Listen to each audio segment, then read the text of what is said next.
আলকামার বিবিকে ডাক দিয়ে বলে, আলকামা কেমন ছিল? বিবি সাক্ষী দেয়, আলকামা বড় ভালো ছিল।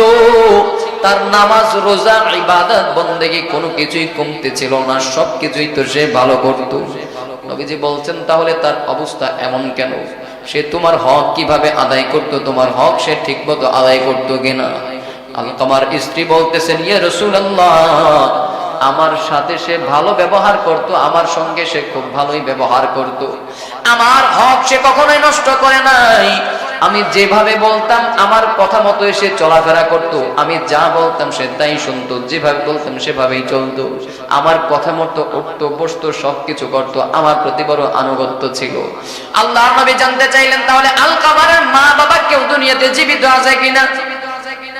বলে, হ্যাঁ মা দুনিয়াতে আছে। বলে, মাকে খবর দাও। মা আসলো, মা আসার পর জানতে চায় আলকামা কেমন ছিল।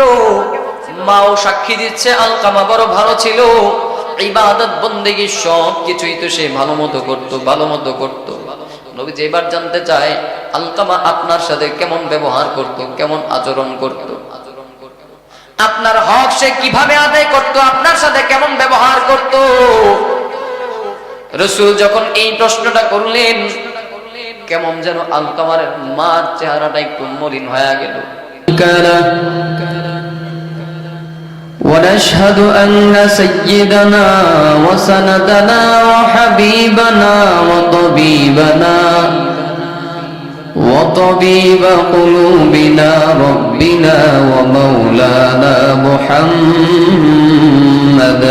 عبده ورسوله أما بعد فأعوذ بالله من الشيطان الرجيم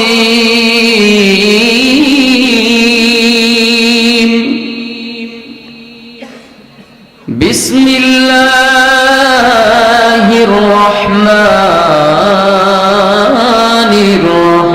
الرحيم قال الله تعالى في كلامه المجيد وقضى ربك ألا تعبدوا إلا إياه وبالوالدين إحسانا إما يبلغن عندك الكبر أحدهما أو كلاهما فلا تقل لهما أف ولا تنهرهما وقل لهما قولا كريما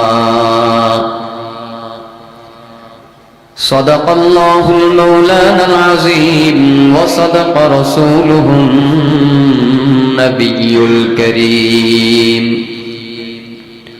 قال النبي صلى الله عليه وسلم ثلاثة قد حرم الله عليهم الجنة مدمن الخمر والعاقل والديه والديوث الذي يقر في أهله الخبث أو كما قال النبي عليه الصلاة والسلام إن الله وملائكته يصلون على النبي يا أيها الذين آمنوا صلوا عليه وسلموا تسليما اللهم صل على محمد وعلى آل محمد كما صليت على إبراهيم وعلى آل إبراهيم إنك حميد مجيد اللهم بارك على محمد وعلى آل محمد كما باركت على إبراهيم وعلى آل إبراهيم إنك حميد مجيد মুসলমান বন্ধু আমার, একটু আওয়াজ করে জবাব দিবেন, বলেন তো রাসূলের প্রতি আমাদের ভালোবাসা আছে না নাই? যদি রাসূলুল্লাহ সাল্লাল্লাহু আলাইহি ওয়াসাল্লামের প্রতি ভালোবাসা থাকে, বলেন তো দরুদ শরীফ পড়ব কার শানে? রাসূলের শানে। বলেন কার শানে? রাসূলুল্লাহ সাল্লাল্লাহু আলাইহি ওয়াসাল্লামের শানে দুরূদ সালাম পেশ করলে লাভ হবে নাকি লস হবে? যদি লাভ হয় জবানটাকে বন্ধ রাখা যাবে না। মুসলমান বন্ধু আমার, রাসূলের শানে দুরূদ সালাম পেশ করলে কেমন লাভ হবে শুনো। বলে কেউ যদি রাসূলের শানে একবার দুরূদ সালাম পেশ করে আল্লাহ পাক তার জীবনের 10টা গুনাহকে মাফ করে দেয়। একবার দুরূদ সালাম পেশ করবা তো 10টা নেকি আমলনামার মধ্যে উঠায়া দিবে। এখানেই শেষ নয়, 3 নাম্বার বলে রাসূলের শানে একবার দুরূদ সালাম পেশ করবা তো আসমান থেকে তোমার আমার মালিক 10টা রহমত আল্লাহ পাক নাজিল করে দেয়। বলে এখানেই শেষ নয়,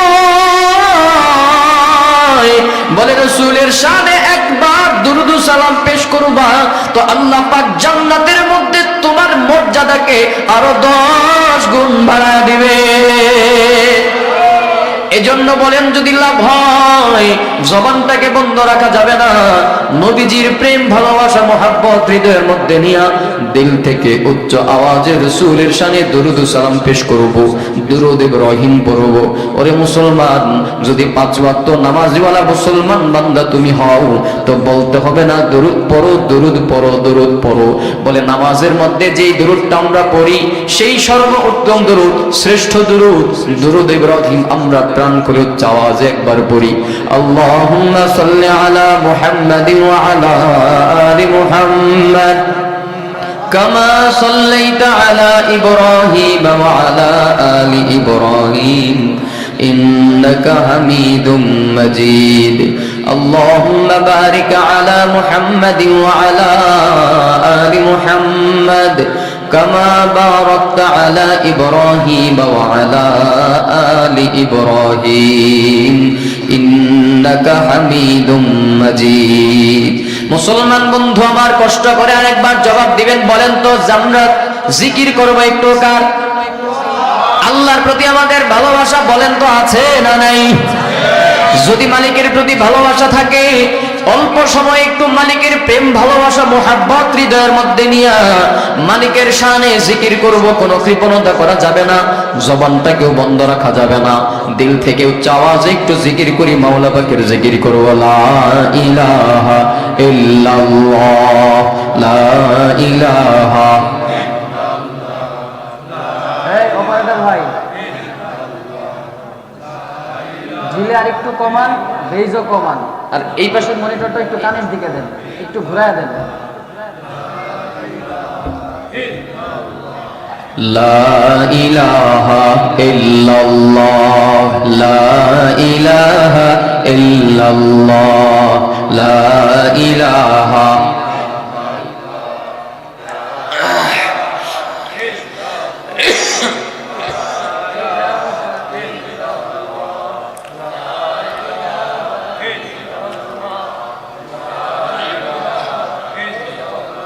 কোনো খালিক নেই তুমি ছাড়া, কোনো মালিক নেই তুমি ছাড়া। বলেন তো আল্লাহ ছাড়া আমাদের কোনো খালিক আছে? মালিক আছে? রিজিক দাতা, বাঁচানেওয়ালা, মারনেওয়ালা, এই সব কিছুর মালিককে আরেকটু আওয়াজ করে বলেন কে? কোনো খালিক নেই তুমি ছাড়া, কোনো মালিক নেই তুমি ছাড়া। এই জীবনে তুমি বিনে আপনার কেহ নাই। এখানে ওখানে সবখানে ঘুরে তোমাকে খুঁজে বেড়াই। তোমার জিকির মন হয় তোলা, লা ইলাহা ইল্লাল্লাহ, লা ইলাহা ইল্লাল্লাহ, লা ইলাহা ইল্লাল্লাহ।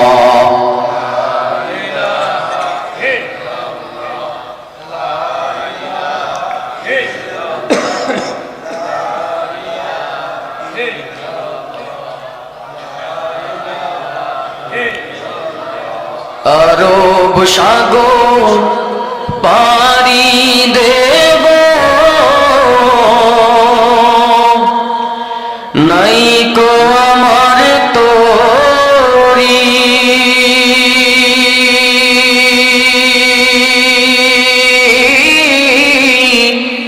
পাখি নয় যে উড়ে যাব ডানাতে ভর করি আরব সাগর পারি দেব নাই কো আমার তোরি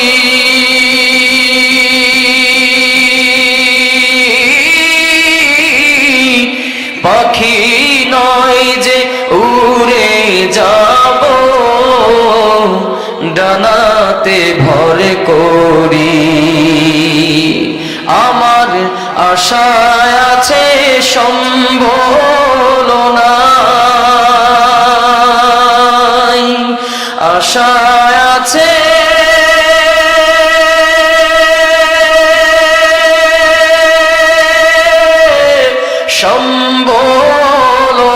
সম্বলনাই করি কি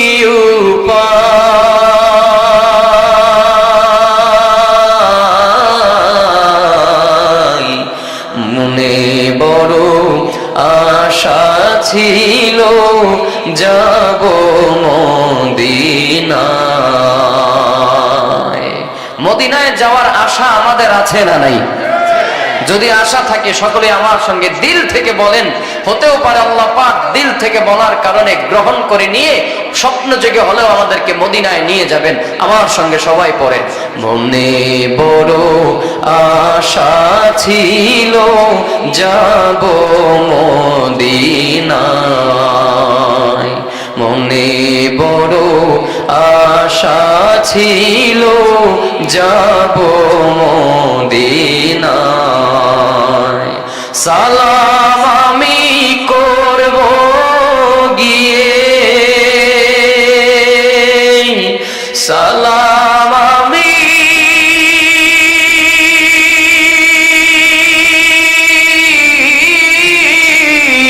সালাম আমি করব গিয়ে নবীজি রওজায়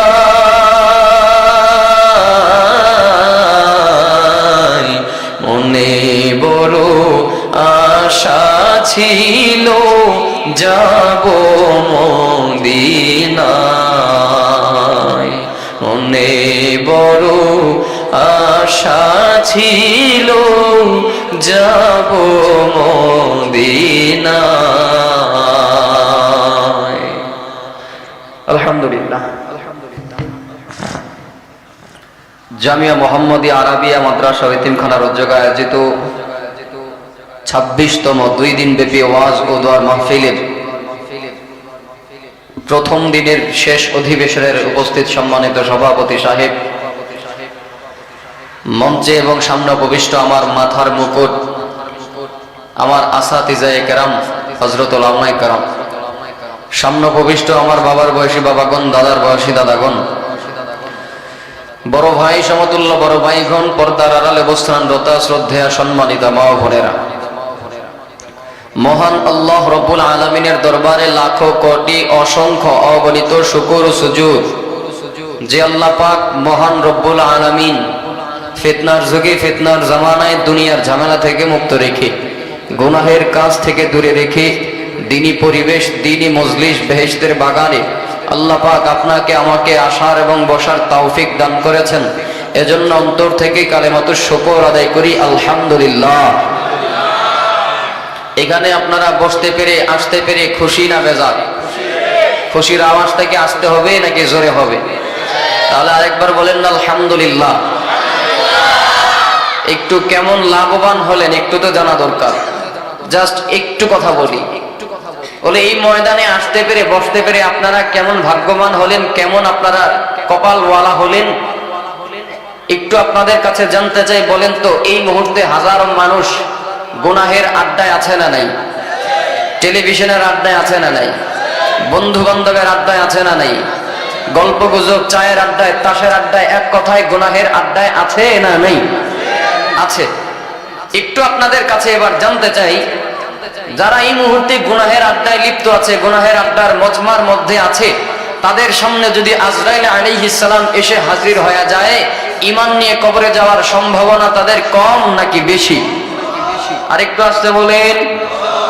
আমরা এখানে যারা উপস্থিত হলাম, এবার বলেন আমরা কেমন দামি, এই মজলিসটা কেমন দামি, কেমন বরকতপূর্ণ, কেমন মূল্যবান। এই মজলিসের মধ্যে আসতে পেরে, বসতে পেরে আপনারা কেমন দামি, কেমন মূল্যবান একটু বুঝবেন। বলে এই মুহূর্তে আপনার আমার সামনে যদি আজরাইল আলাইহিস সালাম এসে হাজির হয়েও যায়, তো আল্লাহ পাক আপনাকে আমাকে শাহাদাতের মর্যাদায় নিয়ে দান করবেন। তাহলে খুশি না বেজার? তাহলে আরেকবার একটু অন্তর থেকে কালেমাতু শুকর আদায় করেন, আলহামদুলিল্লাহ। কষ্ট হয়ে গেল বাজান? শুকর আদায় করলাম কার? আর একটু জোরে বলেন কার? আল্লাহর শুকর আদায় করার দ্বারা কি লাভ নাকি লস? এই জবান দিয়েছেন কে? মালিকের দেয়া জবান দিয়ে কথা বলি, কে দিয়েছেন জবান? মালিকের দেওয়া জবান দিয়ে বাবাকে বাবা বলে ডাকলে বাবা খুশি হয় কি হয় না? মাকে মা বলে ডাকলে মা খুশি হয় কি হয় না? নেতাকে এই মালিকের দেয়া জবান দিয়ে যখন নেতা বলে ডাকেন, বস বলে ডাকেন, স্যার বলে ডাকেন, জি বলে ডাকেন, এটা বলেন সেটা বলেন, ওই সময়ে বস, মালিক, স্যার খুশি হয় কি হয় না? তো আমার মালিক, যেই মালিক আপনাকে আমাকে কথা বলার শক্তি দিয়েছেন, জবান দিয়েছেন, তাকায় দেখেন দুনিয়ার মধ্যে আপনার মতো আমার মতো বহু মানুষ আছে, কিন্তু কথা বলার জবান শক্তি তাদের নাই। তো যে মালিক আপনাকে আমাকে কথা বলার শক্তি দিয়েছেন, ওই মালিকের দেয়া শক্তি দিয়া জবান দিয়ে ওই মালিককে যদি মালিক বলে ডাক দেন, আল্লাহ বলে ডাক দেন, আমার মালিক খুশি হবে কি হবে না? তাহলে আমার মালিককে একটা বার ডাক দেন তো, আল্লাহ। এই নোয়াদ্দার মানুষের আওয়াজ কি শক্তি কি এতটুকুই নাকি আরো আছে? আছে না নাই? যদি থাকে আমি বলতে চাই আরেকটা বার আমার মালিককে ডাক দিবেন, তবে এমন জোরে ডাক দিবেন আপনি আপনার জীবনে ইতিপূর্বে কাউকে কখনো এত জোরে ডাকেন নাই। আপনি আপনার জীবনের সর্বোচ্চ শক্তি দিয়া এই ময়দান থেকে আমার মালিককে আরেকটা বার ডাক দিবেন, সর্বোচ্চ শক্তি দিয়া ডাক দিবেন, যেই আওয়াজে জানায় দিবেন এলাকার মানুষ যারা এখনো ময়দানে আসে নাই, যারা আসতে পারবে না, নিয়ত করেছে আসবে না, এই আল্লাহু আকবারের আওয়াজ শুনে যেন দৌড়ায়া তারা ময়দানের মধ্যে প্রবেশ করতে বাধ্য হয়। জীবনের সর্বোচ্চ একটা শক্তি দিয়ে আমার মালিককে আরেকবার ডাক দিবেন, আল্লাহু আকবার। লড়াইয়ের ওই ময়দানেতে যেতে তোমাকে হবে, প্রয়োজনে সব রক্তটুকু জমিনেই ঢেলে দেবে। আওয়াজ করে বলেন ঠিক কিনা? লড়াইয়ের ওই ময়দানেতে যেতে তোমাকে হবে, প্রয়োজন সব রক্তটুকু জমিনেই ঢেলে দেবে। তবুও তোমায় লড়তেই হবে, মানবে না পরাজয়। তবুও তোমায় লড়তেই হবে, মানবে না পরাজয়। বিপ্লব মানে জীবন দেয়া, বসে থাকা নয়। সেই কোনো দিন আসবে না রে, করো যদি ভয়। আসবে বিজয়, রক্ত আর জীবনের বিনিময়। আসবে বিজয়, রক্ত আর জীবনের বিনিময়। বিপ্লব মানে জীবন দেয়া, বসে থাকা নয়। সেই কোনো দিন আসবে না রে, করো যদি ভয়। কোথা থেকে কোন ভিনদেশী শকুন আমার দেশে এসে সেবার নামে বসলো জুড়ে ব্ল্যাক ব্যাংকের বেশে। কোথা থেকে কোন ভিনদেশী শকুন আমার দেশে এসে সেবার নামে বসলো জুড়ে মীর জাফরের বেশে। ওদের করতে নাস্তা নাবুদ হতে হবে নির্ভয়। ওদের করতে নাস্তা নাবুদ হতে হবে নির্ভয়। বিপ্লব মানে জীবন দেয়া, বসে থাকা নয়। সেই কোনো দিন আসবে না রে, করো যদি ভয়। তৈয়ার আছেন তো ইনশাআল্লাহ? আল্লাহ আমাদের কবুল করুক, বলেন আমিন। রাগ করতেছেন? রাগ করেন? বলেন তো একটু শুরুতেই জানতে চাই, তালি বাঁধার জন্য কয়টা হাত দরকার? তাহলে একটা হাত আজকে আমি দিব, বেয়াদবি মাফ করবেন, আমি আপনাদের সন্তানের সমতুল্য, নাতির সমতুল্য, ভাইস্তার সমতুল্য। বেয়াদবি নিয়েন না বাজান, আমি যেহেতু আপনাদের সন্তান তুল্য, একটু কথা বলবো, একটু দোয়া নিব, এটাই হচ্ছে মাকসাদ। অন্য কিছু না। আমি একটু দোয়া নেওয়ার জন্য বসছি, অন্য কিছু না। ওলামায়ে কেরামগণ কথা বলবেন, বয়ান করবেন, কোরআন সুন্নাহ ভিত্তিক আলোচনা করবেন, ওনাদের জবানের মূল্যবান নসিহা আপনারা শুনবেন ইনশাআল্লাহ। এর মাঝখানে একটু দোয়া নিব। আমি যেহেতু আপনাদেরই ছাত্র, এই মাদ্রাসারই যেহেতু ছাত্র, দোয়া নেওয়ার জন্য বসলাম। তো বলেন, তালি বাঁধার জন্য কয়টা হাত দরকার? একটা হাত আমি দিব, আর একটা হাত আপনাদেরকে দিতে হবে। অর্থাৎ এর মানে হলো যেখানে যা বলা দরকার ঠিক বেঠিক মাশাআল্লাহ, মারহাবা, আলহামদুলিল্লাহ, আল্লাহু আকবার, লা ইলাহা ইল্লাল্লাহ, প্রয়োজনে নারায়ে তাকবীর, আল্লাহু আকবারের স্লোগান তুলে আমাকে সহযোগিতা করতে হবে। পারবেন তো ইনশাআল্লাহ? কারা কারা পারবেন না দুইটা হাত তুলে দেখায়া দেন।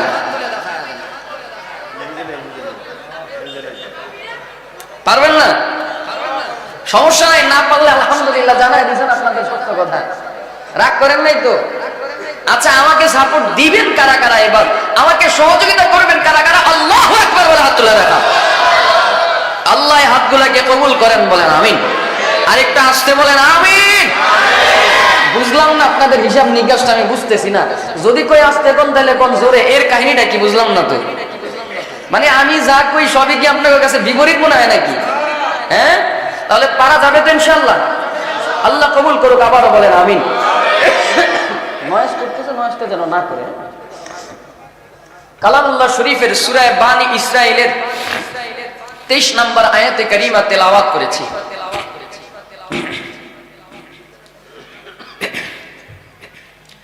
সূরা বানী ইসরাইলের 23 নম্বর আয়াতে কারিমা তেলাওয়াত করেছি। রাসূল পাক সাল্লাল্লাহু আলাইহি ওয়াসাল্লামের অসংখ্য অগণিত হাদিস শরীফ থেকে একটি হাদিস আপনাদের সামনে পেশ করলাম। আল্লাহর কাছে তৌফিক কামনা করেন আল্লাহ পাক যেন তিলাওয়াতকৃত আয়াত এবং হাদিসের উপরে আমলের নিয়তে, ইখলাসের নিয়তে দু চারটি কথা আমাকে বলা এবং আপনাদেরকে ধৈর্য সহকারে শোনার তৌফিক দান করেন, বলি আমিন। রব্বুল ইজ্জত জালাল আল্লাহ পাক সূরা বানী ইসরাইলের 23 নম্বর আয়াতে আল্লাহ পাক বলেন, وَقَضَى رَبُّكَ أَلَّا تَعْبُدُوا إِلَّا إِيَّاهُ وَبِالْوَالِدَيْنِ إِحْسَانًا وَقَضَى رَبُّكَ রব্বুল ইজ্জত জালাল আল্লাহ পাক এই আপনাকে আমাকে আদেশ করছেন, নির্দেশ দিচ্ছেন, আদেশ দিচ্ছেন। তোমার প্রতিপালক তোমাকে আদেশ করতেছেন, নির্দেশ দিচ্ছেন, আদেশ করেন। কি নির্দেশ, কি আদেশ? মুফাসসিরিনে কেরামগণ এই আয়াতের মধ্যে দুইটা আদেশ বলেন, দুইটা নির্দেশের কথা বলেছেন। আল্লাহ তা'বুদু ইল্লা ইয়াহু বলে এক নাম্বার আদেশের নাম হলো ইবাদত করবে একমাত্র আল্লাহ। আল্লাহ ব্যতীত, তিনি ব্যতীত আর কারো ইবাদত বান্দা করবে না। আল্লাহ ব্যতীত আর কারো ইবাদত করা যাবে না, আর কারো ইবাদত করতে পারবে না। দুই নাম্বার নির্দেশের নাম হলো ওয়াবিল ওয়ালিদাইনি ইহসানা বলে মা বাবার প্রতি ইহসান করবা, মা বাবার প্রতি অনুগ্রহ করবা, মা বাবার প্রতি ইহসান করবা। মুসলমান বন্ধুরা আমার, এই দুইটা বিষয়ের উপরে কথা বলে আলোচনা শেষ করব। আল্লাহ পাকের নির্দেশ, রব্বুল ইজ্জত জালাল আল্লাহ পাক এই আয়াতের মধ্যে, এই আয়াতে কারিমার মধ্যে দুইটা আদেশ করেছেন, দুইটা নির্দেশ করেছেন। নির্দেশ নাম্বার 1 বলেন তো ইবাদত হবে কার? ইবাদত হবে আল্লাহ। আর নির্দেশ নাম্বার 2 বলে বলেন তো ইহসান হবে কার? মা বাবার। বলেন কার? ইবাদত হবে আল্লাহ আর ইহসান হবে মা বাবার। এবার আসেন, মালিকের ইবাদত করতে গিয়ে আপনার কারো পেছ লাগাই কিনা? মালিকের নির্দেশ ওয়াবিল আল্লাহ তা'বুদু ইল্লা ইয়াহু ওয়াবিল ওয়ালিদাইনি ইহসানা। আল্লাহ পাকের নির্দেশ বলে তিনি ব্যতীত আর কারো ইবাদত করবা না, আর কারো ইবাদত করা যাবে না। বলে আমরা তো আর কারো ইবাদত করি না, নামাজও পড়ি একমাত্র আল্লাহ, রোজাও রাখি মালিকের নির্দেশ, হজও করি মালিকের নির্দেশ, যাকাতও দেই মালিকের নির্দেশ। তবে ঝামেলা হলো মাঝে মাঝে ওই আল্লাহর ইবাদতের সাথে অন্য কাউকেও শরীক করে ফেলি। বলে এটা কিভাবে? মালিকের নির্দেশ কি জন্য? আসেন মুফাসসিরিনে কেরামগণ আত-তাহরিকে একটা এইভাবে তাফসীর আসছে, বলে এইভাবে বলেন আল্লাহ পাকের ইবাদত এবং মা বাবার ইহসান কি জন্য আল্লাহ পাক পাশাপাশি রেখেছেন, এই দুইটা নির্দেশ আল্লাহ পাক কেন একত্রিত করেছেন, এর পিছনে আত-তাহরিকের মধ্যে এইভাবে উল্লেখ করেছেন। বলে মালিকের ইবাদত একমাত্র হবে আল্লাহ, আল্লাহ ব্যতীত আর কারো ইবাদত করা যাবে না, ইবাদতের মধ্যে আর কাউকে শরীক করা যাবে না, আল্লাহ তাআলার সাথে কাউকে শরীক করা যাবে না, শিরিক করা যাবে না। আনা হলো, মা বাবার ইহসানটাও কি জন্য এখানে নিয়ে আসা হলো? বলে এর পিছনে কারণ হলো আপনাকে আমাকে দুনিয়ায় আসার ক্ষেত্রে মা বাবা ব্যতীত অন্য কোন থার্ড পারসনের আশাও করা যায়। বুঝেন নাই কথাটা? আমাদের মা বাবা ব্যতীত দুনিয়াতে আসার ক্ষেত্রে মা বাবা ছাড়া অন্য কারো থার্ড পারসনের আশা করা যায়? চিন্তা করা যায়? যদি হতোই এরকম তাহলে আজকে আমরা হারামজাদা হয়ে যেতাম, ঠিক না? কি বলেন ঠিক না? আমরা তো হালালজাদা, কি বলেন ঠিক কি না? তাহলে মা বাবা ব্যতীত আমাদের আর কোন থার্ড পারসনের আশা করা যায়? এজন্য আল্লাহ পাক যেমন এক ও অদ্বিতীয়, ঠিক অনুরূপ ভাবে আপনি আমি দুনিয়ায় আসার ক্ষেত্রেও মা আর বাবা ছাড়া অন্য কোন থার্ড পারসনের আশা করা যায় না। আর কেউ নাই নাই নাই। এজন্য আল্লাহ পাকের ইবাদতের পাশাপাশি মা বাবার প্রতি ইহসান করাটাও আল্লাহ পাক পাশাপাশি একটা নির্দেশ দিয়েছে। তাহলে বলেন ইবাদত হবে কার? নাকি কোন পীরের নামে ইবাদত হবে? কোন মাজারের নামে, গায়রুল্লাহর নামে, পীরের নামে? এদেশের মধ্যে পীরের নামে ইবাদত চলে কি চলে না? নামাজ পড়ি কার জন্য? আরেকটা আওয়াজ করে বলেন কার জন্য? রোজা রাখি কার জন্য? হজ করি কার জন্য? সব কিছু করি আল্লাহর জন্য। কিন্তু মাঝে মাঝে দেখা যায় নামাজের মধ্যে যেই সেজদা আপনার আমার মালিকের জন্য দেই, ঠিক অনুরূপ ভাবে আরেকটা সেজদাও আমরা পীরের পায়ে মাজারের মধ্যে গিয়া দিয়ে থাকি। দেখেননি আপনারা? প্রমাণ পাননি? বেশি দূরে না, গুলিস্তানে যান, আছে না নাই? বলেন বলেন, আছে না নাই?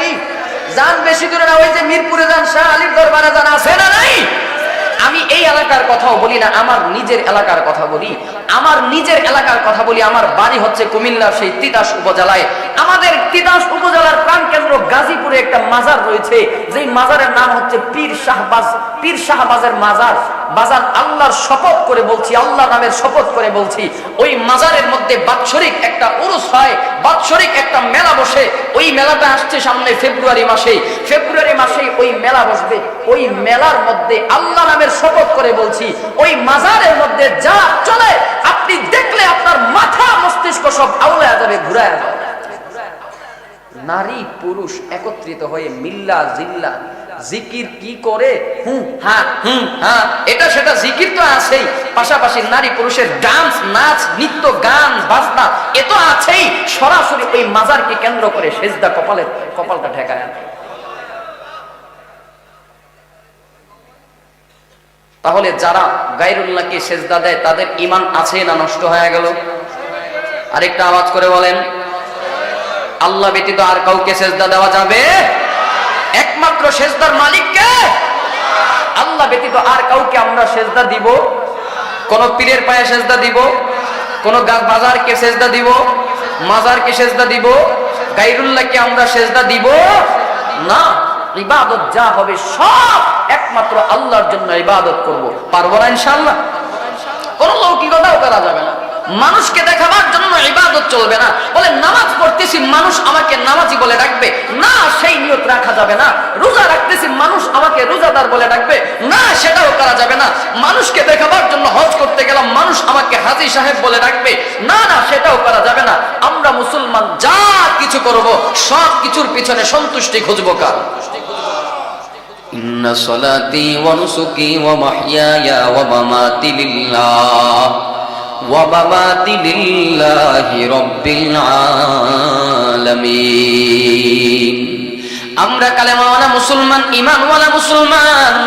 আমরা যা কিছু করব সব কিছুর পিছনে সন্তুষ্টি খুঁজবো একমাত্র আমার আল্লাহ। কালেমাওয়ালা মুসলমান যা কিছু করে সব কিছুর পিছনে সন্তুষ্টি খুঁজে একমাত্র আমার আল্লাহ। কারো সাথে শত্রুতা করে সেটার পিছনেও সন্তুষ্টি খুঁজে আল্লাহ। কারো সঙ্গে বন্ধুত্ব করে সেটার পিছনেও সন্তুষ্টি খুঁজে আমার আল্লাহ। কারো সঙ্গে আদাওয়াতি করে সেটার পিছনেও সন্তুষ্টি খুঁজে আল্লাহ। কারো সঙ্গে সম্পর্ক করে তার পিছনেও সন্তুষ্টি খোঁজে আমার আল্লাহ। ঘুমাইতে যায় সন্তুষ্টি খোঁজে আমার আল্লাহ। খাবার খাইতে যায় সেখানেও সন্তুষ্টি খোঁজে আমার আল্লাহ। বলে লড়াইয়ের ময়দানে যায় সেখানেও সন্তুষ্টি খোঁজে একমাত্র আমার আল্লাহ। কারণ মুসলমান প্রত্যেকটা কদমে কদমে কদমে কদমে একমাত্র সন্তুষ্টি খোঁজে একমাত্র কার? وَقَضَى رَبُّكَ أَلَّا تَعْبُدُوا إِلَّا إِيَّاهُ وَبِالْوَالِدَيْنِ إِحْسَانًا। আপনার আমার মালিক নির্দেশ করে ইবাদত করো একমাত্র আল্লাহ, আল্লাহ ব্যতীত আর কারো ইবাদত করা যাবে না। ওয়াবিল ওয়ালিদাইনি ইহসানা, বলে ইহসান করবা, মা বাবার প্রতি ইহসান করবা। মুসলমান বন্ধুরা আমার, চলেন আরেকটু সামনের দিকে আগাই। বলেন তো ইহসান কারে কয়? ইহসান সম্পর্কে দু চারটি কথা আমরা শুনবো। বলে ইহসান কাকে বলে? ইহসান মানে কি? ইহসানের সংজ্ঞাটা একটু জানা দরকার। মুসলমান ইমানদার, বলে ইহসানের একটা সংজ্ঞার নাম হলো খেদমত করবা। মুসলমান বন্ধু আমার, আরেকটা সংজ্ঞার নাম হলো, আরেকটা অর্থ হলো, বলে মা বাবার জন্য খেদমত করো, মা বাবার জন্য খেদমত করবা। বলে মা বাবার জন্য ব্যয় করবা, তোমার উপার্জিত সম্পদ মা বাবার জন্য ব্যয় করবা। ইহসান কাকে বলে? আল্লাহ পাক ইহসানের আরেকটা অর্থ সামনের দিকে আগায় বলে ইহসান কারে কয়, কারে কয়, কারে কয়? ইহসানের আরেকটা অর্থ হলো ইম্মা ইয়াবলুগান্না ইনদাকাল কিবারা আহাদুহুমা আও কিলাহুমা। মুসলমান বন্ধু আমার, একটু ভালো করে বুঝবা। আল্লাহ পাক জানায়া দেয়, আল্লাহ পাক ইহসানের অর্থ সংজ্ঞা দেয়, বলে মা অথবা বাবা দুজনের একজন অথবা দুজনেই, আহাদুহুমা আও কিলাহুমা, দুইয়ের একজন অথবা দুজনেই যদি বার্ধক্যে পৌঁছায়, আর সেই বার্ধক্য অবস্থায় যদি বাবা মাকে তুমি পাও, সাবধান, ওই মা নিজে তালকিন দিচ্ছেন, কালেমা তালকিন দেয়, কিন্তু কালেমা পড়তে পারে না, কালেমা বের হয় না, জবান দিয়ে কালেমা বের হয় না। আল্লাহর নবী এবার আলকামার বিবিকে ডাক দিয়া বলে, আলকামা কেমন ছিল? বিবি সাক্ষী দেয় আলকামা বড় ভালো ছিল, তার নামাজ রোজা ইবাদত বন্দেগী কোনো কিছুই কমতে ছিল না, সবকিছুই তো সে ভালো করত। নবীজি বলছেন, তাহলে তার অবস্থা এমন কেন? সে তোমার হক কিভাবে আদায় করত? তোমার হক সে ঠিকমতো আদায় করতো কিনা? আলকামার স্ত্রী বলতেছেন, ইয়া রাসূলুল্লাহ, আমার সাথে সে ভালো ব্যবহার করত, আমার সঙ্গে সে খুব ভালোই ব্যবহার করত, আমার হক সে কখনোই নষ্ট করে নাই। আমি যেভাবে বলতাম আমার কথা মতো এসে চলাফেরা করত, আমি যা বলতাম সে তাই শুনতো, যেভাবে বলতাম সেভাবেই চলতো, আমার কথা মতো উঠতো বসতো, সবকিছু করত, আমার প্রতি বড় আনুগত্য ছিল। আল্লাহর নবী জানতে চাইলেন, তাহলে আলকামারের মা বাবা কেউ দুনিয়াতে জীবিত আছে কিনা? বলে হ্যাঁ, মা দুনিয়াতে আছে। বলে মাকে খবর দাও। মা আসলো, মা আসার পর জানতে চায় আলকামা কেমন ছিল। মাও সাক্ষী দিচ্ছে আলকামা বড় ভালো ছিল, ইবাদত বন্দেগী সব কিছুই তো সে ভালো মতো করতো, ভালো মতো করতো। নবী যেবার জানতে চায় আলকামা আপনার সাথে কেমন ব্যবহার করত, কেমন আচরণ করত, আপনার হক সে কিভাবে আদায় করত, আপনার সাথে কেমন ব্যবহার করত। রাসূল যখন এই প্রশ্নটা করলেন, কেমন যেন আলকামার মার চেহারাটা একটু মলিন হয়ে গেল, মার চেহারাটা একটু কান্না মাখা হয়ে যায়, চোখ দুইটা একটু টলমল হয়ে গেল, চোখের কোনায় পানি চলে আসে। আলকামারের মা চেহারাটা একটু মলিন হয়ে যায়, কান্না কান্না ভাব চলে আসে, চোখের কোনায় পানি জমে যায়, কথা বলতে পারে না, জবানটা বন্ধ হয়ে যায়। নবীজি জানতে চায়, কি ব্যাপার, আপনি কথা বলেন না কেন, কথা বলেন না কেন? আপনার সাথে আলকামা কেমন ব্যবহার করত, কেমন আচরণ করত? এই প্রশ্নে আলকামার মা বলতেছে, এই ব্যাপারে ইয়া রাসূলুল্লাহ, আমার মনের মধ্যে বড় দুঃখ, আমার মনের মধ্যে বড় কষ্ট, এই ব্যাপারে আমার দিলের মধ্যে বড় কষ্ট। ওর বিয়ের পর থেকে বিবির কথায়, স্ত্রীর কথা মতো সে শুনতো, সে চলতো। আমি ওরে আমার কোনো কাজে কর্মে ওরে কাছে পাই নাই, আমি কোনো কথাবার্তা ওরে দিয়ে শোনাইতে পারি নাই। এই ব্যাপারে আমার দিলের মধ্যে বড় কষ্ট, এই ব্যাপারে আমার দিলের মধ্যে বড় দুঃখ।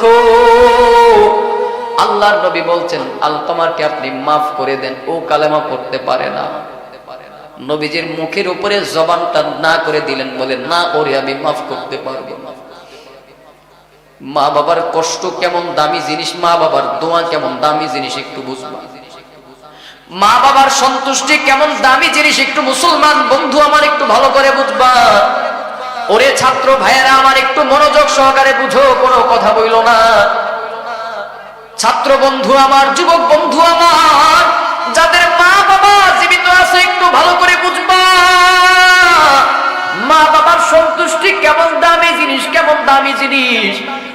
নবী আলকামার মাকে বলতেছেন, আপনি আলকামারকে মাফ করে দেন। মা নবীজির মুখের উপরে সরাসরি বলে দিলেন, না আমি ওরে মাফ করতে পারবো না, ওরে মাফ করব না। নবীজির মুখের উপরে জবাব দিয়ে দিলেন, না না আমি পারবো না। এই কথা বলার সঙ্গে সঙ্গে আল্লাহর নবী সাহাবায়ে কেরামদেরকে নির্দেশ দিচ্ছেন, ও সাহাবায়ে কেরাম, যাও যাও, আগুনের কুণ্ডলী তৈরি করো, আগুনের ফুলকি তৈরি করো, রেডি করো। আলকামাকে দুনিয়াতেই জীবন্তই তাকে পুড়ে ফেলবো, দুনিয়াতেই তাকে পুড়ে ফেলা হবে। সাহাবায়ে কেরাম রাসূলের নির্দেশ অনুযায়ী আগুনের কুণ্ডলী তৈরি করলো, আগুন জ্বালায়া আগুন রেডি করে দেয়। আলকামারকেও নিয়ে আসা হয়। যখনই আলকামারকে আগুনের মধ্যে নিক্ষেপ করা হবে, ওই সময় আলকামারের মা রাসূলের পায়ের কাছে গিয়ে ডাক দিয়ে বলেন, ইয়া রাসূলুল্লাহ, আবার আলকামারকে আপনি আগুনের মধ্যে ফেলবেন না, আবার আলকামারকে আপনি আগুনের মধ্যে ফেলবেন না, আলকামারকে আপনি আগুনের মধ্যে ফালায়া দিবেন, আমার চোখের সামনে ওরে আগুনের মধ্যে জ্বালাইবেন, আমি মা হয়ে সেটা কেমন করে সহ্য করব? ও তো আমার কলিজা, ও তো আমার কলিজার টুকরা সন্তান, ও তো আমার নার কাটা ধন, ওরে যদি আপনি আগুনের মধ্যে ফালায়া দেন আমি সহ্য করতে পারবো না। ওরে জন্ম দিতে গিয়ে আমি কত কষ্ট করলাম, ওরে দুনিয়ার মুখ দেখাইতে গিয়ে কত ত্যাগ আমি স্বীকার করলাম, ওরে 10 মাস 10 দিন পর্যন্ত আমি গর্ভে ধারণ করলাম, কত খানা পিনা ওর জন্য আমি বাদ দিয়ে দিলাম, ওর জন্য আমি ঠিক মতো ঘুমাইতেও পারি নাই। অত আমার কলিজা ছিঁড়া ধন, অত আমার কলিজার টুকরা সম্পদ, আবার চোখের সামনে আপনি আবার আলকামারকে আগুনের মধ্যে ফালায় দিবেন, না না, আমি বেঁচে থাকতে এটা সম্ভব না, এটা হতে পারে না। আপনি আমার আলকামারকে মাফ করে দেন, আমার আলকামারকে মাফ করে দেন। নবীজি বলেন, তাহলে আপনিও তাকে মাফ করে দেন। বলে, হ্যাঁ ঠিক আছে, আমি ওরে মাফ করে দিলাম। ওই আলকামারের শিউরে গিয়া যখনই বলল, মা যখন জবান দিয়ে বলল, আমি আমার আলকামাকে মাফ করে দিলাম, ও মুসলমান, জবান দিয়ে বলতে দেরি মাফ করে দিলাম, আর আলকামারের জবান দিয়ে মালিকের কালেমা বের হতে দেরি হয় না, জবান দিয়ে বের উঠলো, লা ইলাহা ইল্লাল্লাহু মুহাম্মাদুর রাসূলুল্লাহ। আরেকবার উচ্চ আওয়াজে সকলে কালেমা পড়েন, লা ইলাহা।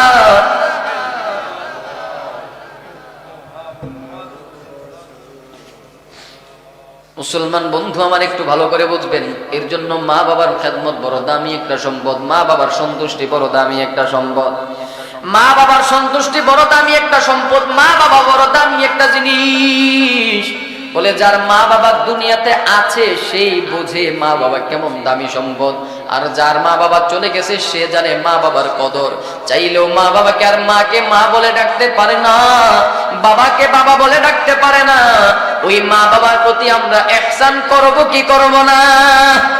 একটা হাত করে বলেন, মা বাবার খেদমত দরকার আছে না নাই? রাসূলের আরেকজন সাহাবী রাসূলের কাছে গিয়ে বলছেন, ইয়া রাসূলুল্লাহ, বলে পৃথিবীতে এত মানুষ, মানুষের অভাব নাই, তো কার সাথে ভালো ব্যবহার করব, কার সাথে ভালো ব্যবহার করব? নবীজি জবাব দেয়, উম্মুকা, তোমার মার সাথে ভালো ব্যবহার করবা।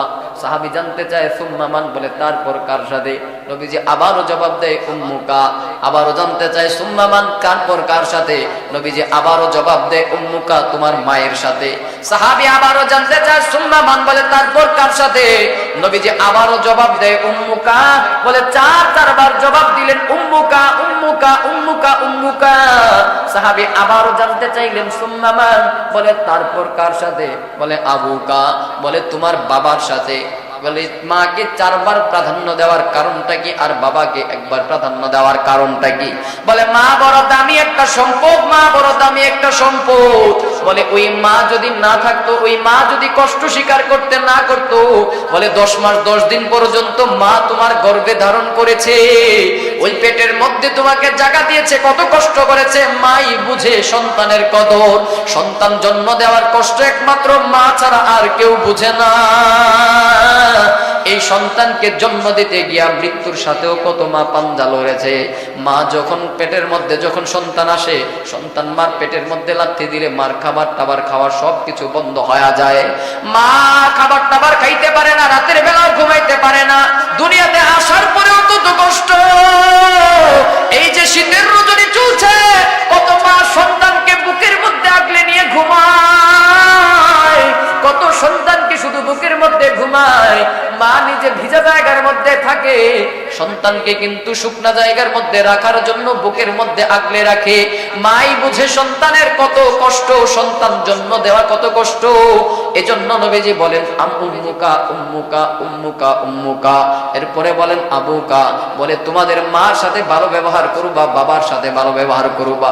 মালিকের নির্দেশ ওয়াকাদা রাব্বুকা আল্লা তা'বুদু ইল্লা ইয়াহু ওয়া বিল ওয়ালিদাইনি ইহসানা, বলে ইবাদত করবে একমাত্র আল্লাহ, আর ইহসান করবা মা বাবার। সাবধান সাবধান সাবধান, বলে ইহসান কেমন করে করবা, ইহসান কেমন করে করবা। মা অথবা বাবা যদি বৃদ্ধ অবস্থায় পৌঁছায়, ওই মা বাবার কথা কর্মে কাজ কর্মে আচার ব্যবহারে ধমক তো দিতে পারবাই না, উফ শব্দটাও করতে পারবা না, সম্পূর্ণরূপে হারাম। এজন্য বলেন মা বাবার খেদমত করা লাগবে কি লাগবে না? একটা আওয়াজ করে বলেন লাগবে কি লাগবে না? আল্লাহ পাক আমাদেরকে বুঝার তৌফিক দান করুক, বলেন আমিন। বর্তমান পরিস্থিতি তো এমন হয়ে গেছে, যুবক বন্ধু আমার রাগ করিও না, বুঝার জন্য বলছি। আচ্ছা কাদের মা বাবা আছে একটু হাত তোলেন তো দেখি। আলহামদুলিল্লাহ প্রত্যেকেরই আছে। আল্লাহ পাক ওই মা বাবার খেদমত করার তৌফিক দান করুক, বলেন আমিন। আমিন বলেন, আমিন বলেন। কাদের মা বাবা অথবা দুজনের একজন অথবা মা বাবা উভয়ই চলে গেছে, মাও নাই বাবাও নাই, অথবা মা আছে বাবা নাই, অথবা বাবা আছে মা নাই, কার একটু হাত তোলেন তো দেখি। আল্লাহ আল্লাহ যাদের মা বাবা দুনিয়া থেকে বিদায় হয়ে গেছে, তাদের কবরটাকে আপনি জান্নাত বানায়া দেন, বলি আমিন। যাদের মা বাবা নাই তারাই বুঝে মা বাবার কদর, মা বাবার সম্মান, মা বাবার অভাবটা তারাই বুঝে যাদের মা বাবা নাই। যুবক বুঝার জন্য বলছি, বর্তমান পরিস্থিতিতে এমন হয়ে গেছে, বিবাহ করছো, বিবি পাইছো, তো মা বাবার কোনো চিন্তা নাই, মা বাবার কোনো খবর নাই। বিবি পাইয়া আরাম আয়েশে মা বাবা থাকে এক জায়গায়, বিবিরে নিয়ে চলে যাও ঢাকা শহরের মধ্যে। এই এলাকায় ভালো আছে আলহামদুলিল্লাহ, কিন্তু আমার এলাকার কথা বলছি, বিয়ে একটা করতে পারছে, বিয়ে করাই দিছে মা বাবা। বিয়ে করাবার পর ওই মা বাবার খোঁজ খবর সন্তান আর নেয় না, মা বাবার খোঁজ খবর আর থাকে না। ফালা তাকুল্লাহুমা উফিউ, বলে ওই মা বাবার কথাবার্তা আচার ব্যবহারে উফ শব্দটাও বান্দা তুমি করতে পারবা না, সম্পূর্ণরূপে হারাম। আর কি করবা, আর কি করবা, আর কি করবা? ফালা তানহারহুমা ওয়ালা তানহারহুমা, খবরদার খবরদার, ধমক দিয়ে কথা বলবা না, ধমক দেওয়া যাবে না, ধমক দিতে পারবা না, ধমক দিয়ে কথা বলবা না, ধমক দিতে পারবা না। আর কি করবা, আর কি করবা? বলে উফ শব্দটাও যদি করতে না পারি, ধমকও যদি দেওয়া না যায়, তো কেমন করে কথা বলবো? আমার মালিক শিখায়া দেয়, আমার মালিক শিখায়া দেয় কেমন করে কথা বলবি মুসলমান, আমার মালিক সামনে শিখায়া দেয়। ওয়া কুল্লাহুমা কাওলান কারীমা, বলে বড় সম্মান আর মর্যাদা দিয়া মা বাবার সাথে কথা বলবা, সম্মান প্রদর্শন করবা, কোমল ভাষায় কথা বলবা, বড় আদর করে কথা বলবা, সম্মান ভাষায় কথা বলবা, ইজ্জত দিবা, ভালোবাসবা, আদর দিবা, বড় কাছে টেনে নিবা। সাবধান সাবধান, মা বাবা যদি বৃদ্ধ হয়ে যায়, মা বাবা যদি বার্ধক্যে উপনীত হয়, ওই মা বাবার কথা কর্মে কাজে ব্যবহারে আচার ব্যবহারে সাবধান বান্দা, তুমি উফ শব্দটা তো করতে পারবা না, ধমক তো দিতেই পারবা না, উফ শব্দটাও তুমি করতে পারবা না, তো কেমন করে কথা বলবা? বলে সম্মান দেখায় কথা বলবা, বলে আদর দেখায় কথা বলবা, কোমল ভাষায় কথা বলবা, হৃদয় থেকে সম্মান দিয়ে ভালোবাসা দিয়ে কথা বলবা। আর কি করবা, আর কি করবা, আর কি করবা? ওয়াকফিজ লাহুমা জানাহা যুল্লি মিনার রাহমাহ। ভাই ডিলেটা একটু কমাই দিয়া মনিটরের সাউন্ড আর একটু বাড়ান, কানে সাউন্ড পাচ্ছি না। হ্যাঁ কানে সাউন্ড দেন।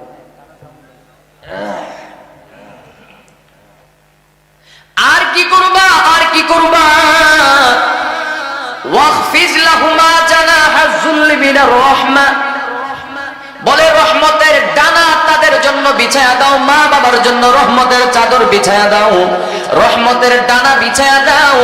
বলে একটা তাফসীরি ভাবে আসছে, আল বায়ানের মধ্যে ভাবে বলছে, বলে পাখি তার সন্তানকে যখন সেভ করে, সেফটি দেয়, পাখি তার সন্তানকে, বাচ্চাদেরকে, ছানাদেরকে যখন আগলে রাখে, বলে পাখির ওই বাচ্চার মা বাবা তার ডানা দুইটা ঝাপটায়া নিচের জন্য এভাবে নিচের দিকে ঝালায়া দেয়। বলে পাখির ডানা দুইটা নিচের দিকে ঝুঁকায়া দিয়া ওই মা বাবা তার সন্তানগুলোকে, পাখির বাচ্চাগুলোকে সেফটি দেয়। ঠিক অনুরূপ ভাবে তুমিও তোমার মা বাবা যখন বৃদ্ধ হয়ে যাবে, মা বাবা যখন বয়স্ক হয়ে যাবে, মা বাবা যখন বার্ধক্যে পৌঁছে যাবে, খবরদার তুমিও তোমার রহমতের সেই ডানাটাকে মা বাবার জন্য বিছায়া দিবা, মা বাবার জন্য রহমত করবা, ইহসান করবা। বলে তোমার যত ক্ষমতা আছে, তোমার যত পাওয়ার আছে, তোমার যত ধন সম্পদ, তোমার যত পাওয়ার, তোমার যত অর্থ সম্পত্তি যা কিছু আছে, ওই মা বাবার পায়ের নিচে বিছায়া দিবা, মা বাবার থেকে দোয়া নিবা। কি জন্য মালিকের এই নির্দেশ কি জন্য? বলে মা বাবা এমন একটা সম্পদ, মা বাবা এমন একটা সম্পদ। বলে আমরা যখন ছোট ছিলাম, আমাদেরকেও তো মা বাবা কত আদর যত্ন করে, কত লালন পালন করেছে।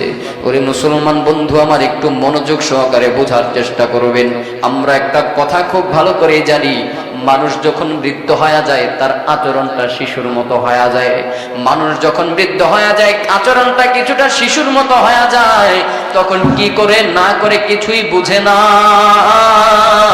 একটু চিন্তা করে দেখবেন, আমরা যখন ছোট ছিলাম, আমরা যখন পিচ্চি ছিলাম, আমাদের মা বাবা আমাদেরকে কতটা আদর করেছে, কতটা সম্মান প্রদর্শন করেছে, কতটা স্নেহ করেছে। মা বাবা আমাদের প্রতি কেমন রহম করেছে, মা বাবা আমাদের প্রতি কত ইহসান করেছে। বলে বাবা নামক বৃক্ষটা আমাদের জন্য কত দয়ার, মা নামক বৃক্ষটা আমাদের জন্য কত দয়ার। একটু চিন্তা করে দেখবা, বাবা নামক বৃক্ষটা তোর জন্য, আমার জন্য কত দয়ার। ওই বাবা নামক বৃক্ষটা শীত বুঝে না, গরম বুঝে না, ঠান্ডা বুঝে না, বৃষ্টি খুঁজে না, রোদ বুঝে না, দিন বুঝে না, রাত বুঝে না।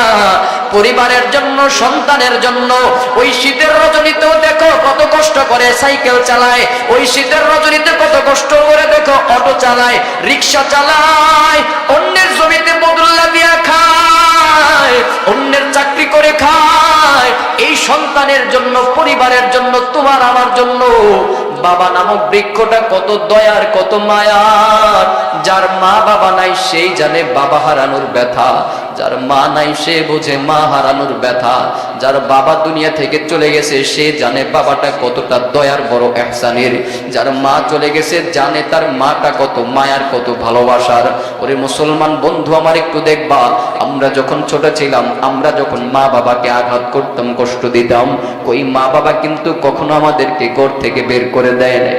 মা বাবা কিন্তু আমাদেরকে কখনো ধমক দেয় নাই, কখনো আদমাইর দেয় নাই।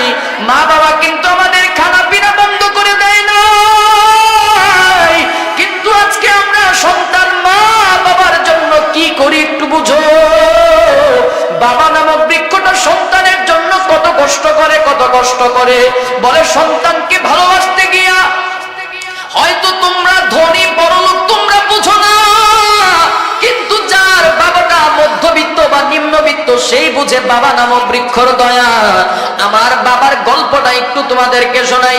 আমি আমার লাইফে কখনো আমার বাবাকে দেখি নাই, কোনোদিন আমাকে কিনে দেওয়ার আগে নিজে কখনো জুতা কিনতে দেখি নাই। আমি আমার এই জীবনকালে আমি কখনো দেখি নাই। বুঝে হওয়ার পরে আমার বাবা মসজিদেরও ইমাম, ঈদগাহেরও ইমাম, আমাদের গ্রামের ঈদগাহের ইমামতি করে আমার বাবা। আমি আমার বাবাকে কোনোদিন দেখি নাই নতুন জুতা পরে ঈদগাহে ঈদের নামাজ পড়াইতে যাইতে। আমি আমার বাবাকে কোনোদিন দেখি নাই ঈদগাহে কোনোদিন নতুন জামা পরিধান করে নামাজ পড়াইতে যাইতে, আমি বুঝের হওয়ার পরে যদি আমি নিজে যদি বাবাকে কখনো কিনে দিছি, তো সেই জুতা পরে বাবা ঈদের নামাজ পড়াইতে গেছে, আল্লাহি আল্লাহর শপথ করে বলতে পারি আমার বাবা কখনো আমাকে কিনে দেওয়া ছাড়া কখনো নিজে কিনে নেই। আমাকে জামা দেওয়া ব্যতীত বাবা কখনো নিজে জামা দেয় নাই। পরিবারকে দেওয়ার আগে কখনো নিজের জন্য কখনো ক্রয় করে নাই, কিনে নাই। বাবা নামক বৃক্ষটা যার আছে সে বুঝে, আর যার নাই চলে গেছে তার বাবার দাম, বাবার দাম। এজন্য মালিকের নির্দেশ ওয়াবিল ওয়ালিদাইনি ইহসানা, বলে মা বাবার প্রতি দয়া করো, ইহসান কর। ওয়াখফিজ লাহুমা জানাহা যুল্লি মিনার রাহমা, বলে বান্দা তোমার রহমতের ডানা মা বাবার জন্য বিছায়া দাও। তোমার ক্ষমতা, তোমার পাওয়ার, তোমার ধন দৌলত, তোমার সম্পদ, তোমার যা কিছু আছে ওই সব কিছু নিয়ে মা বাবার পায়ের নিচে বিছায়া দিবা, মা বাবার পায়ের নিচে বিছায়া দিবা। মা বাবাকে সম্মান দেখাইবা, মা বাবাকে ভালোবাসবা, মা বাবাকে কদর করবা। আর কি করবা, আর কি করবা? ওয়াকুর রব্বির হামহুমা কামা রব্বায়ানি সগীরা। আল্লাহু আকবার বলেন। আর কি করবা, আর কি করবা? বলে মা বাবার জন্য মালিকের দরবারে হাত উঠায়া দোয়া করবা, মা বাবার জন্য দোয়া করো। আল্লাহ ওয়াকুর রব্বির হামহুমা কামা রব্বায়ানি সগীরা, বলে মা বাবার জন্য দোয়া করো, মা বাবার জন্য দোয়া করো। দুনিয়াতে থাকলেও দোয়া তো করবাই, সেবা শুশ্রূষাও করবা, দোয়াও করবা। আর যদি দুনিয়া থেকে বিদায় হয়ে যায়, মালিকের ডাকে সাড়া দিয়া যদি কবরে চলে যায়, ওই মা বাবার কবরের সামনে গিয়া চোখের পানি ফালায় ফালায় একটু দোয়া করবা। মা বাবার জন্য চোখের পানি ফালায় ফালায় একটু দোয়া করবা। অন্তত সপ্তাহে একটা দিন হলেও, শুক্রবারে ফজরের পরে হলেও মা বাবার কবরের সামনে গিয়া মালিকের দরবারে চোখের পানি ফালায় ফালায় কান্না করবা, মালিক মা বাবাকে মাফ করে দাও, মা বাবাকে মাফ করে দাও। কারণ সন্তান যখন পিতামাতার জন্য দোয়া করে, আমার মালিক ওই সন্তানের দোয়াকে কখনো ফিরায়া দেয় না। হুজুর ভাড়া করে নিয়ে দোয়া করা লাগবে না, হুজুর ভাড়া করে নিয়ে খাওয়ায়া দোয়া করা লাগবে না। মা বাবার কবরের সামনে গিয়া সূরা ফাতিহা পড়, সূরা ইখলাস পড়, বলে চার কুল পড়, যা পারো তাই পড়ো।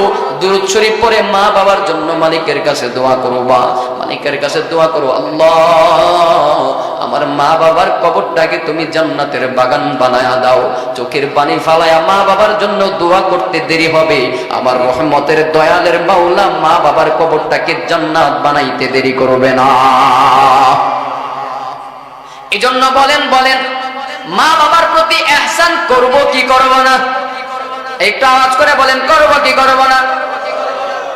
রাসূল পাক সাল্লাল্লাহু আলাইহি ওয়াসাল্লাম মসজিদে মিম্বারের মধ্যে, মসজিদে নববীর মিম্বারের মধ্যে প্রথম সিঁড়িতে পা রাখলেন, বলে উঠলেন আমিন। দ্বিতীয় সিঁড়িতে পা রাখলেন, বললেন আমিন। তৃতীয় সিঁড়িতে পা রাখলেন, বললেন আমিন। সাহাবায়ে কেরাম জানতে চাইলেন, ইয়া রাসূলুল্লাহ, ইতিপূর্বে তো কখনো এমন করতে দেখি নাই, আজকে কেন এরকম করলেন? সিঁড়িতে পা রাখলেন, বললেন আমিন। আল্লাহর নবী ডাক দিয়ে বলেন, ও সাহাবায়ে কেরাম, আমি যখন প্রথম সিঁড়িতে পা রাখলাম, তখনই জিব্রাইল আমার সামনে এসে ডাইকে বলতেছেন, ইয়া রাসূলুল্লাহ, যারা রমজান মাস পাইলো কিন্তু নিজের গুনাহকে মাফ করাইতে পারে নাই, ওরা ধ্বংস হয়ে যাক। আমি এটাকে সমর্থন জানিয়ে বললাম আমিন, মানে কবুল হোক। আবারও যখন দ্বিতীয় সিঁড়িতে পা রাখলাম, জিব্রাইল আমাকে আবারও বলছেন, ইয়া রাসূলুল্লাহ, যারা মা বাবা পাইলো কিন্তু খেদমত করে জান্নাত কামাই করতে পারে নাই, ওরাও ধ্বংস হয়ে যাক, ওরাও ধ্বংস হয়ে যাক। আমি এটাকেও সমর্থন জানিয়ে বললাম আমিন, মানে কবুল হোক, কবুল হোক।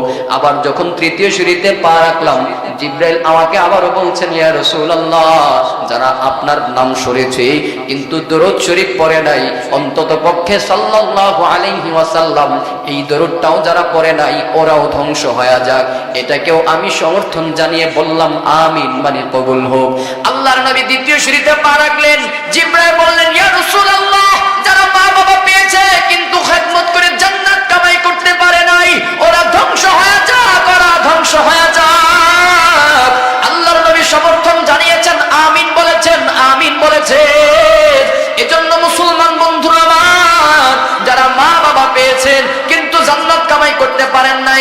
রাসূলের ভবিষ্যৎবাণী অনুযায়ী আপনি আমি হালাক হয়ে গেলাম, ধ্বংস হয়ে গেলাম। এজন্য মা বাবার খেদমত করা লাগবে কি লাগবে না? আরেকটা আওয়াজ করে বলেন, লাগবে কি লাগবে না? রাসূলের একজন সাহাবী আল্লাহ রাসূলের দরবারে গিয়ে বলতেছেন, ইয়া রাসূলুল্লাহ আস্তাজিলুকাল জিহাদ, আমি জিহাদের ময়দানে যেতে চাই, আমাকে অনুমতি দেন। রাসূলুল্লাহ সাল্লাল্লাহু আলাইহি ওয়াসাল্লাম বলেন, ও সাহাবী, তোমার মা বাবা কি দুনিয়ার মধ্যে জিন্দা আছে কিনা, জীবিত আছে কিনা? বলে হ্যাঁ মা বাবা আছে। বলে যাও যাও মা বাবার খেদমত করো, মা বাবার খেদমত করো। বলে মা বাবার খেদমত যদি করো, জিহাদের চাইতেও বেশি সওয়াব আমলনামার মধ্যে তুমি পাওয়া যাইবা। রাসূলের আরেকজন সাহাবী আল্লাহর নবীর কাছে গিয়ে বলছেন, ইয়া রাসূলুল্লাহ আইয়ুল আমালু আফদাল, বলে দামি আমল কোনটা, পৃথিবীর মধ্যে শ্রেষ্ঠ আমল কি, উত্তম আমল কি, দামি আমল কি? আল্লাহর নবী বলেন, দামি আমলগুলোর মধ্যে কিছু আমলের বর্ণনা দেয়। এক নম্বরে as-সালাতু ফি ওয়াক্তিহা, বলে সময় মতো নামাজ পড়বা, এটা হলো দামি একটা আমল, দামি একটা ইবাদত। বলে সময় মতো নামাজ পড়বা দামি আমল, দামি ইবাদত। বলে আর কি? বলে বিররুল ওয়ালিদাইন, বলে মা বাবার খেদমত করবা, এটা দামি আমল, উত্তম ইবাদত। বলে আর কি? বলে আল জিহাদু ফি সাবিলিল্লাহ, বলে আল্লাহর রাস্তায় জিহাদ করবা, এটাও দামি আমল, এটাও শ্রেষ্ঠ ইবাদত। ওরে পৃথিবীর মুসলমান, বলে পৃথিবীর সবচেয়ে দামি আমলগুলোর মধ্যে আল্লাহর নবী দ্বিতীয়ত বলেছেন বিররুল ওয়ালিদাইন, বলে মা বাবার খেদমত করা, মা বাবার খেদমত করা এটা দামি ইবাদত, দামি আমল। বলেন রাসূলের কথা অনুযায়ী মা বাবার খেদমত আমরা করব কি করব না? মুসলমান বন্ধুরা আমার, চলেন আর একটু সামনের দিকে আগাই। মা বাবার খেদমত, মা বাবার দোয়া, মা বাবার সন্তুষ্টি কেমন দামি জিনিস। মা বাবার খেদমত কেমন দামি ইবাদত, কেমন দামি ইবাদত। মা বাবার সন্তুষ্টি কেমন দামি ইবাদত। মা বাবার রেজামন্দি কেমন দামি ইবাদত। আল্লাহর নবী বলেন, বলে তোমার ঘরের মধ্যে দুইটা জান্নাত, বলে জান্নাতের দুইটা দরওয়াজা আছে। বলে একটা জান্নাতের দরওয়াজার নাম হলো বাবা, আরেকটা জান্নাতের দরওয়াজার নাম হলো মা। বলে দুনিয়ার মানুষ ওই বাবা মার খেদমত করার মাধ্যমে, বাবা মার সন্তুষ্টি অর্জন করিয়া, বাবার খেদমত করিয়া তুমি চাইলে যে কোনো দরওয়াজার একটা দরওয়াজা দিয়ে তুমি জান্নাতের মধ্যে প্রবেশ করতে পারো। বলে হুমা জান্নাতুকা ওয়া নারুকা, বলে মা বাবাই তোমার জান্নাত, আবার মা বাবাই তোমার জাহান্নাম। বলে এটা কেমন কথা? বলে মা বাবার খেদমত করবি তো জান্নাত পাওয়া যাবি, মা বাবার সন্তুষ্টি অর্জন করবি তো জান্নাত পাওয়া যাবি। আর মা বাবার অসন্তুষ্টি অর্জন করবি, কষ্ট দিবি, আঘাত করে কথা বলবি, মা বাবার সাথে বেয়াদবি করবি, ওয়া নারুকা, বলে ওই মা বাবাই হয়ে গেল তোমার জন্য জাহান্নামের আগুন। এজন্য বলেন মা বাবার দোয়া, মা বাবার খেদমত দরকার আছে না নাই? মুসলমান বন্ধুরা আমার, চলেন আর একটু সামনের দিকে আগাই। রাসূল বলেন সালাসু মুস্তাজাবুদ দুআ, বলে তিন শ্রেণীর মানুষের দোয়াকে আল্লাহ পাক কবুল করে নেয়। বলে তিন শ্রেণীর মানুষের দোয়াকে আল্লাহ পাক সরাসরি কবুল করে ফেলেন, সরাসরি কবুল করে ফেলেন, কোনো সন্দেহ নাই, কোনো সন্দেহ নাই। এর মধ্যে এক নাম্বার হচ্ছে দাওয়াতুল মুসাফির। বলে মুসাফির যারা, দিনের জন্য যারা সফর করবে, তাদের দোয়াকে আল্লাহ পাক কবুল করে নেয়, কোনো সন্দেহ নাই। দুই নম্বরে দাওয়াতুল ওয়ালিদাইন, বলে মা বাবার দোয়াকে আল্লাহ পাক কবুল করে নেয়। মা বাবা যদি সন্তানের জন্য দোয়া করে, ওই দোয়াকে আল্লাহ পাক ফিরায় না, ফিরায় না, ফিরায় না। বলে দুনিয়াতে যত পীর বুজুর্গ, কাউস কুতুব, ওলি আউলিয়া, যত বড় আলেম, যত বড় মুফতি, যত বড় মুহাদ্দিস, সবাই যদি দোয়া করে, আর ওই দোয়া কবুল হতেও পারে, নাও হতে পারে, কোনো গ্যারান্টি নাই, কোনো গ্যারান্টি নাই। কিন্তু মা বাবা যদি সন্তানের জন্য দোয়া করে, ওই দোয়া আল্লাহ পাক কখনো ফিরায় না, কখনোই ফিরায় দেয় না। বলে দাওয়াতুল ওয়ালিদাইন, বলে মা বাবার দোয়াকে আল্লাহ পাক গ্রহণ করে নেয়, কবুল করে নেয়, কবুল করে নেয়। মুসলমান বন্ধুরা আমার, চলেন আর একটু সামনের দিকে আগাই। বলে মা বাবার দোয়া কেমন দামি সম্পদ, মা বাবার সন্তুষ্টি কেমন দামি সম্পদ। আর একটু সামনের দিকে আগাই। বলে রাসূলের একজন সাহাবী, নাম তার আলকামা। আল্লাহ রাসূলের সাহাবী নাম আলকামা, আল্লাহর নবীর সাহাবী, কালেমাওয়ালা মুসলমান, ইমান ইমানওয়ালা মুসলমান মৃত্যু শয্যায় শায়িত, নবীজির সাহাবী আলকামা মৃত্যু শয্যায় শায়িত, কিন্তু দুঃখের ব্যাপার হলো জবান দিয়ে কালেমা পড়তে পারে না, কালেমা বের হয় না। মৃত্যু শয্যায় শায়িত কিন্তু কালেমা পড়তে পারে না, কালেমা জবান দিয়ে বের হয় না। মুসলমান, মৃত্যুর সময় যদি জবান দিয়ে কালেমা পড়তে না পারো, এর চাইতে পোড়া কপাল কিন্তু আর কারো হতে পারে না। মৃত্যুর সময় যদি জবান দিয়ে কালেমা বের না হয়, তাহলে আর এর চেয়ে পোড়া কপাল আর কিছুই হতে পারে না। আল্লাহর নবীর সাহাবী আলকামা মৃত্যু শয্যায় শায়িত, কিন্তু কালেমা পড়তে পারে না, জবান দিয়ে কালেমা বের হয় না।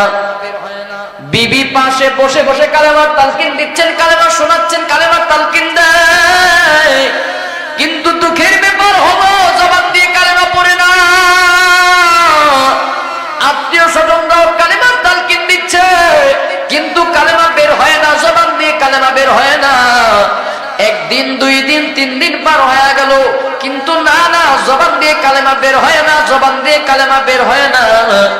খবরটা রাসূলের কান পর্যন্ত পৌঁছায়। আল্লাহর নবীর কান পর্যন্ত খবরটা পৌঁছে গেলে নবীজি 2 জন সাহাবীকে পাঠায়া দিল, কিন্তু না, তারপরেও কালেমা পড়তে পারে না। আল্লাহর নবী নিজে উপস্থিত হয়ে গেলেন, নবীজি গিয়া কালেমার তালকিন দিচ্ছেন, তারপরেও কালেমা বের হয় না, কালেমা পড়তে পারে না। মুসলমান বন্ধুরা আমার, একটু মনোযোগ সহকারে বোঝার চেষ্টা করবেন। রাসূলের জীবনী থেকে সাহাবীদের জীবনী শোনায়। আল্লাহর বিবি নিয়ে চট্টগ্রাম শহরে চলে যায়, যেখানে চাকরি করে বিবি নিয়ে চলে যায়, বিবির নিয়ে আরাম আয়েশে সুখ শান্তিতে ঠিকই বসবাস করে, কিন্তু ওই হতভাগা মা বাবার খবর আর বলার নেওয়ার সুযোগ হয় না। তাহলে মা বাবার খেদমত করবো না ইনশাআল্লাহ? আল্লাহ পাক আমাদেরকে বুঝার তৌফিক দান করুক, বলেন আমিন। আর একটু আওয়াজ করে বলেন আমিন। চিঠি চলে আসছে, তার মানে ছেড়ে দিতে হবে, চাইলেও আর সামনের দিকে যাইতে পারবো না। আমি শুরুতেই বলছি, এখানে বসছি শুধুমাত্র আপনাদের দোয়া নেওয়ার জন্য, কারণ আমি তো এখানকারই সন্তান, আমি আপনাদেরই সন্তান, এই মাদ্রাসারই সন্তান। আমি শুধুমাত্র দোয়া নেওয়ার জন্য বসছি। দোয়া করবেন তো ইনশাআল্লাহ? দোয়া করবেন না ইনশাআল্লাহ? যুবক, যা বলছিলাম, তো বিবিরে পায়া দুনিয়া ভুলে গেছো, আখেরাত ভুলে গেছো, মা বাবা ভুলে গেছো, দৌড়াইতেছো, এমন দিকে দৌড়াও, দৌড়াইতেছো তো দুনিয়ার দিকে দৌড়াইতেছো। বিবিরে নিয়া নাই কোনো পরকালের কোনো খবর নাই, মা বাবার খবর তো নাই, আখেরাতের খবর নাই, জান্নাতের খবর নাই। মালিক কি বলেন? দুনিয়ার দিকে দৌড়াইস না, দুনিয়ার দিকে দৌড়াইস না। মালিক বলেন, ওয়াসারিউ ইলা মাগফিরাতিম মির রাব্বিকুম ওয়া জান্নাহ। যদি দৌড়াতে হয় তো মালিকের নাজাতের দিকে দৌড়াও, দৌড়াতে যদি হয় তো জান্নাতের দিকে দৌড়াও, দৌড়াতে যদি হয় তো মাগফিরাতের দিকে দৌড়াও। কিন্তু আজকে আমাদের দৌড়ানো হয়ে গেছে উল্টা দিকে, উল্টা দিকে, উল্টা দিকে। কিভাবে পকেটের মধ্যে 2 টাকা একটু ঢুকাইতে পারবো, কিভাবে একটু ধন সম্পদের মালিক হতে পারবো, কিভাবে একটু শান শৌকত নিয়ে চলতে পারবো, আমাদের চিন্তা শুধু ওই দিকে। টাকা কিভাবে পকেটের মধ্যে বেশি আসবে, চাই আমার টাকা হালাল হোক বা হারাম হোক, টেবিলের নিচ দিয়ে আসলেও গ্রহণ করি, উপর দিয়ে আসলেও তো গ্রহণ করি, ঠিক না? ভুল বলছি? গ্রহণ করি কি করি না? উপর দিয়েও গ্রহণ করি, আবার তলে দিয়েও ঠিকই গ্রহণ করি, কথা ঠিক না? কোনটা হালাল হারাম সেই দিকে খবর রাখি না, খালি টাকা আসলেই হইছে, পকেটের মধ্যে কখন ঢুকাবো সেই টেনশন আর সেই চিন্তা, কথা ঠিক না? তুমি সুদের টাকায় প্রাসাদে গড়ো, ঘুষ ছাড়ো না, দিন দুঃখী না খেয়ে মরে, খবরে রাখো না, ঠিক না? তুমি সুদের টাকায় প্রাসাদে গড়ো, ঘুষ ছাড়ো না, দিন দুঃখী না খেয়ে মরে, খবরে রাখো না। তুমি ঘুষ খেয়েও বিচার করো সাজিয়া প্রধান, ঘুষ খেয়েও বিচার করো সাজিয়া প্রধান। তুমি কেমন মুসলমান, তুমি কেমন মুসলমান, কেমন মুসলমান, তুমি কেমন মুসলমান। নামাজের সাথে নাই পরিচয়, মানো না কোরআন, নামাজের সাথে নাই পরিচয়, মানো না কোরআন। তুমি কেমন মুসলমান? আল্লাহ পাক আমাদেরকে পরিপূর্ণ মুসলমান হওয়ার তৌফিক দান করুক, বলেন আমিন। সর্বশেষ কিছুদিন পূর্বে আমার একটা বাবা শিরোনামে একটা নাশিদ গজল রিলিজ হয়েছিল। যেহেতু মা বাবার ইহসান আমাদের করা লাগবে, বাবাকে নিয়ে সর্বশেষ ছোট্ট একটা নাশিদ শোনাই আমি শেষ করছি। আমার উস্তাদদের অনুমতি যদি একটু। আল্লাহ, বাবা নাই কার? একটু হাত তোলেন তো দেখি। আপনাদের বাবা নাই না? আল্লাহ মাও নাই। আল্লাহ পাক মা বাবার কবরটাকে আবারও বলছি জান্নাত বানায় দেখ, আবারও বলি আমিন। আজকে আমার জীবন আকাশ ঢেকেছে কালো মেঘে, হারিয়েছি তাকে যে করেছেন বড়, আগলে আমায় রেখে। আজকে আমার জীবন আকাশ ঢেকেছে কালো মেঘে, হারিয়েছি তাকে যে করেছেন বড়, আগলে আমায় রেখে। আর কোনো দিন দেখবো না বাবা তোমারি চাঁদ ভাবতে আমার দুঃখের পাথরে ভারী হইব, চোখের জলেতে এই আরজি ও গো প্রভু দয়াময়, আমার বাবা তোরেতে যেন জান্নাত নসিব হয়, জান্নাত নসিব হয়।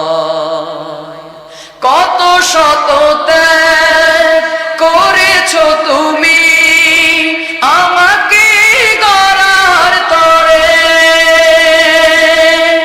পূর্ণতায় শূন্য যে সব তুমি নাই ঘরে। বিষাদের হাওয়া লাগতে দাওনি আমারি দেহ গায়, ডাকবে না আর হাত বাড়িয়ে আয় খোকা বুকে আয়, চোখের জলেতে এই আরজি ও গো প্রভু দয়াময়, আমার বাবার তোরেতে যেন জান্নাত নসিব হয়, জান্নাত নসিব হয়, জান্নাত নসিব হয়। আল্লাহ পাক আমাদের প্রত্যেককে কবুল করুক, আবারও বলি আমিন। যেই কথাগুলো এতক্ষণ পর্যন্ত বললাম, কথার মধ্যে যদি কোনো ভুল ত্রুটি হয়ে থাকে, আপনাদের সন্তান হিসাবে, আপনাদের নাতি হিসাবে, বিশেষ করে এই মাদ্রাসার ছাত্র হিসাবে ক্ষমা সুন্দর দৃষ্টিতে দেখবেন, আমার জন্য দোয়া করবেন। আর যেই কথাগুলো আলোচনা করলাম এর উপরে সর্বপ্রথম বিশেষ করে মা বাবার খেদমত যেন আমি নিজে করতে পারি, অথবা আপনারাও যেন মা বাবার খেদমত করতে পারেন, আল্লাহ যেন সেই তৌফিক দান করেন, বলি আমিন। আসসালামু আলাইকুম ওয়া রাহমাতুল্লাহি ওয়া বারাকাতুহু।